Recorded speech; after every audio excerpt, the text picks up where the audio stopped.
Hi, this is Damian Lynch with Fiola Communities. One of the things I'm repeatedly asked by new investors is how you qualify a sponsor.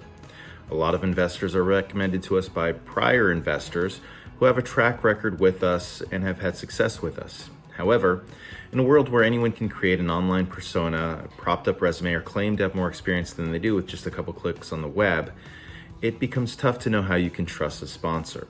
And if you don't know a person you trust recommending a sponsor, or just have come across them through a crowdfunding site or a web ad or through a LinkedIn connection or a networking event, how do you know that you can invest with them? Well, I've spoken to a few investors who have lost money with sketchy sponsors, and there are a lot of people who think that they can do this business and just don't have the expertise, start up and quickly fail. And while every investment does have risk, there are some steps that people can take to do their own due diligence on a sponsor. Wherever you came across your sponsor, online or in person, have conversations with them. Are they easy to reach? Do they return your calls promptly when they're not available? Are they open to spending as much time as it takes to answer your questions? And ask a lot of questions. Are they able to communicate their business plan without using complicated terms? Can they talk about what they like and don't like about the property and other properties in the area as they compare to other properties? What can they tell you about the submarket, about the market? How did it perform in the last cycle? If they have experience doing syndicated businesses, then they know that deals sometimes don't perform as expected. What deals didn't perform as expected? More importantly, and more important than success, have them tell you about their failures. Have they lost people's money? It happens. Can they clearly explain what went wrong, how it went wrong, and the steps they took to keep that from happening in the future? What lessons did they learn? It's important on any deal that you're looking at investing in to do your own due diligence. Now, we suggest investing in an area you already know. That way it's a bit easier to do your due diligence. And all sponsors are going to claim that their underwriting and their assumptions are conservative.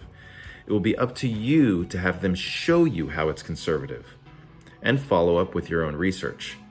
If you have a broker friend in that area, have them pull some comps so that you're not relying on your sponsor and you can double check what the sponsor is telling you and that they're not just cherry picking the great deals that they have in the area.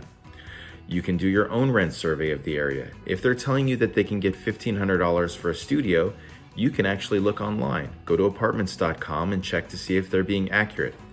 Again, you have to be careful with sites like those, as they may show you what the asking rent is, but when tenants actually show up to sign a lease, there may be other deals that have a lower actual effective rent than what they're showing online.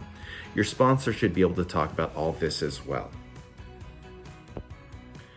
Outside of conversations to get a good feeling about the sponsor and doing some research to double check their assumptions, what else can you do to check out a sponsor? Well, one suggestion is have them send you their track record. What properties have they exited, and then get the actual addresses of those properties. Like most companies, including my own, syndicators will put the property in an LLC for liability protection. Find out that LLC name, look it up online, and the Secretary of State should have info on every LLC. Do the names on the LLC match the principles of the company that the syndication firm's given you? If they're giving you a track record, what was their acquisition price? What was their disposition price? And from this, you can do some rough math to see if the returns they say they delivered are actually reasonable. Take that further. If you have a real estate buddy, or if you have access to CoStar, look up some of the properties on their track record. Do the numbers on the purchase and sales price match? Does it make sense that their buy price and sales price would generate the returns they claim? Now, this may not always match up as things get complicated in a story when companies use LLCs to hold assets, but can the person selling you this investment get to the numbers and help make sense of them for you? Lastly, you can look up their Dun & Bradstreet report, check on their status with the Secretary of State, and ask if they can put you in contact with some previous investors. Again, sometimes a company can cherry pick the investors they put you in contact with, so it's still good to do your own due diligence. Whether you invest with Fiola Communities or not, we hope this information helps you in picking a sponsor and evaluating any investment opportunity. We are a small family firm that's been operating for 12 years, and we've acquired almost 50 buildings at this point. We invest in every deal we present. So if you'd like the benefits of real estate investing without doing all the hassles of managing your own property, check out some of our offerings and invest alongside our family. Until next time, thanks.